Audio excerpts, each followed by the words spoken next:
తెలంగాణ కొరకు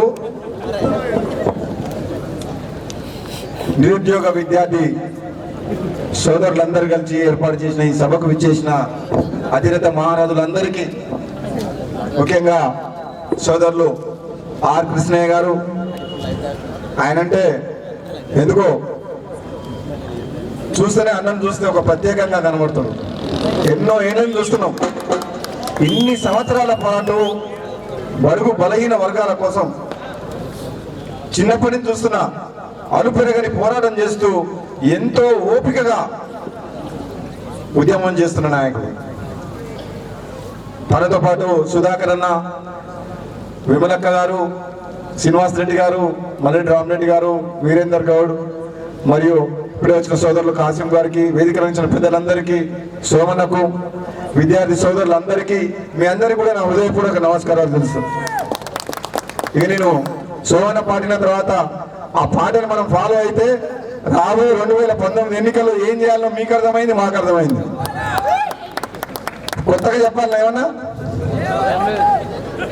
మనొక్కసారి నల్గొండ ఎలక్షన్ లో కేసీఆర్ తెలంగాణలో ఎక్కడన్నా ఏమన్నా చేసిన వరంగల్లో మా కాంగ్రెస్ పార్టీ ఓడిపోయింది, అక్కడ ఓడిపోయింది.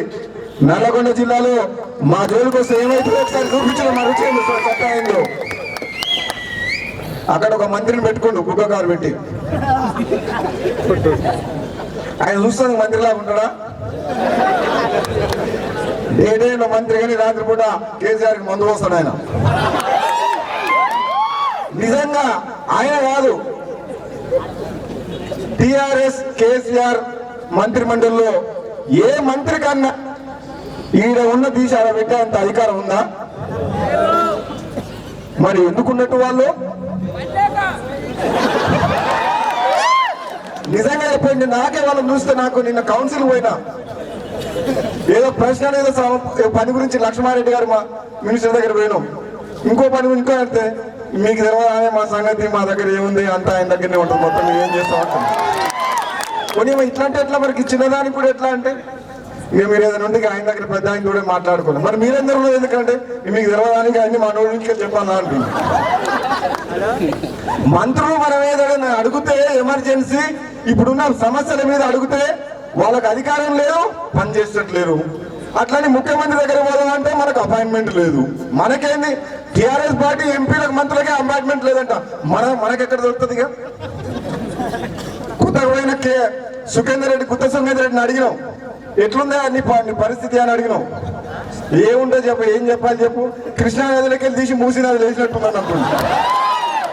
కొత్త సుఖేందర్ రెడ్డి మంచి 2 లక్షల వయాతో కాంగ్రెస్ పార్టీ నుంచి గెలిపిస్తే పార్లమెంట్ లో నాతో పాటు తెలంగాణ కోసం కొట్లాడిన వ్యక్తి రెండోసారి ఎమ్మెల్యే. ఫస్ట్ తెలుగుదేశంలో ఒకసారి అయ్యిండు, కాంగ్రెస్ పార్టీ ఒకసారి అయ్యిండు, ఇప్పుడు 3వ సారి అయితే ఆ గౌరవాన్ని కాపాడకుండా ఏదో ఉందని ఉరికిండు.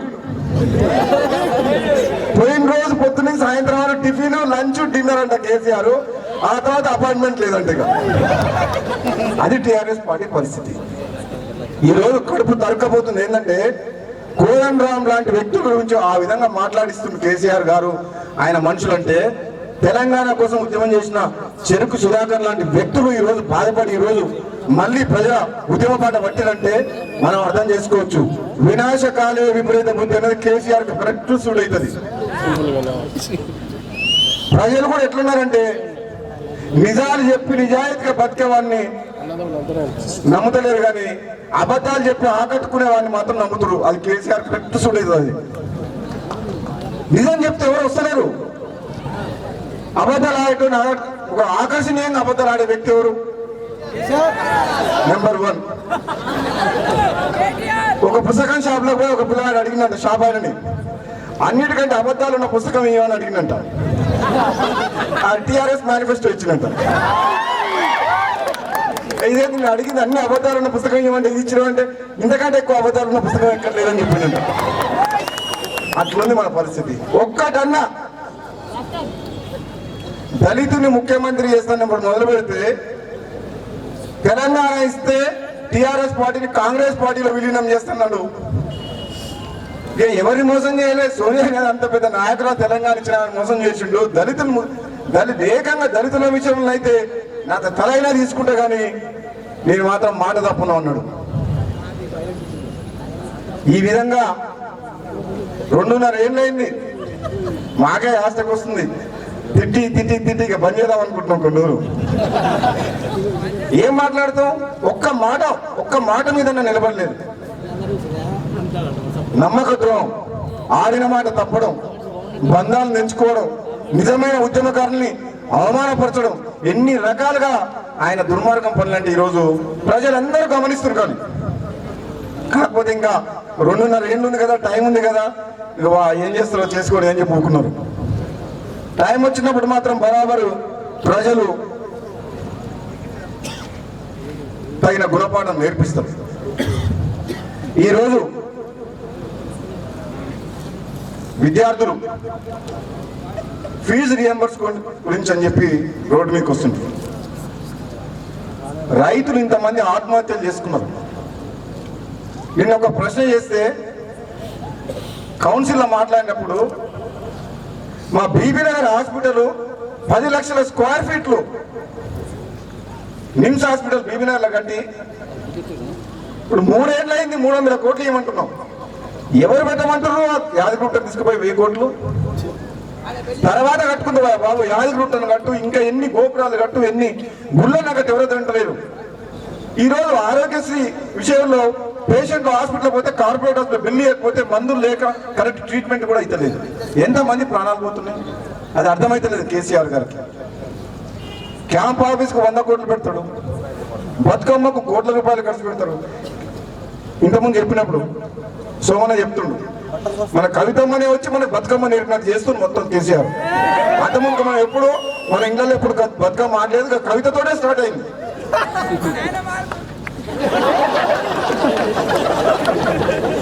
ఇట్లా చెప్పుకుంటూ పోతే నిజంగా ఈ తెలంగాణ ఎందుకు వచ్చిందో అట్లా ఉంటారని అయిపో ఆంధ్రప్రదేశ్ అనిపిస్తుంది. నిజంగా చెప్పాలంటే మనం ఎంతో ఆశపడ్డారు తెలంగాణలో.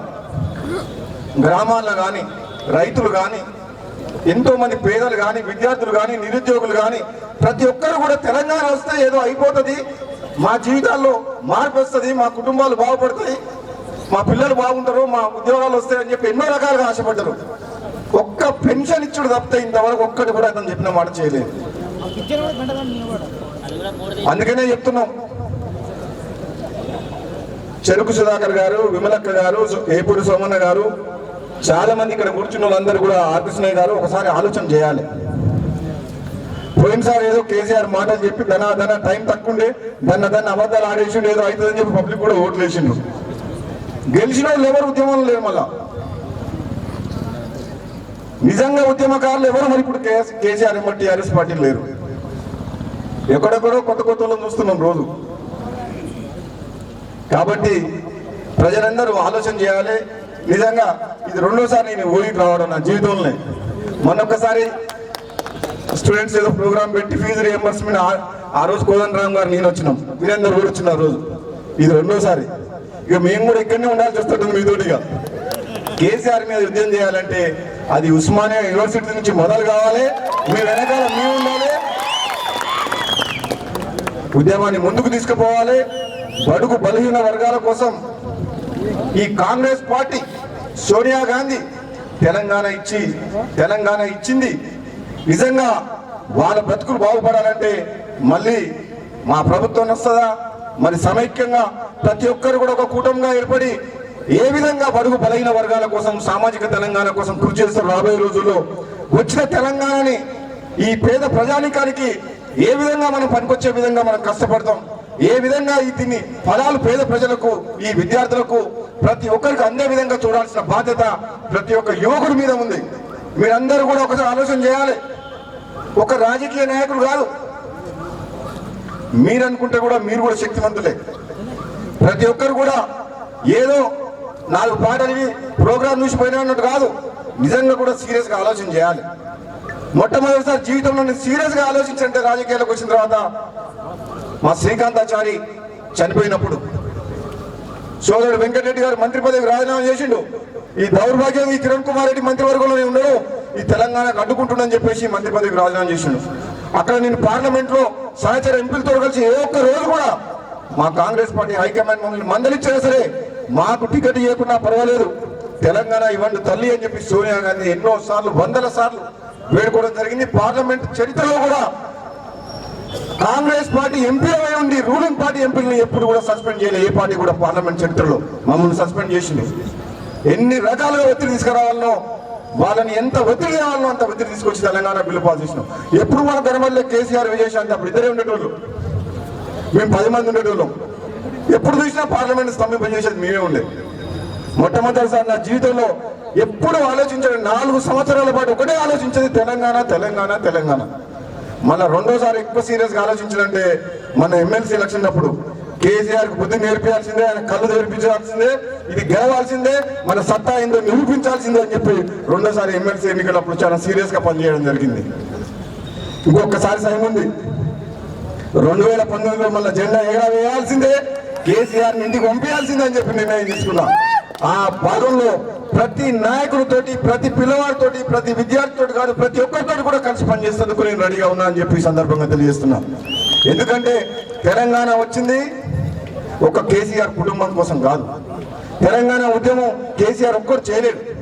తెలంగాణ ఉద్యమంలో సకల జిల్లా సమ్మెతో పాటు ఉద్యోగస్తులు, విద్యార్థులు ఎంతో మంది ఆత్మ బలిదానాలు చేశారు. కాబట్టి వాళ్ళందరి ఆత్మ నిజంగా నివాళులు అర్పించాలంటే నిజంగా తెలంగాణ వచ్చిన ఫలాలని మనం పేద ప్రజలకు, ప్రతి ఒక్కరికి, బడుగు బలహీన వర్గాలకు అందించాల్సిన అవసరం ఉంది. కాబట్టి మీ అందరికి కూడా మళ్ళీ మళ్ళీ చెప్తూ, మీ వెనకాల మీ ఉన్నాం. రాబోయే రోజుల్లో ప్రతి విద్యార్థి కూడా ఈ ఉద్యమంలో ముందుకు రావాలని చెప్పి తెలియజేసుకుంటున్నాను. జై తెలంగాణ.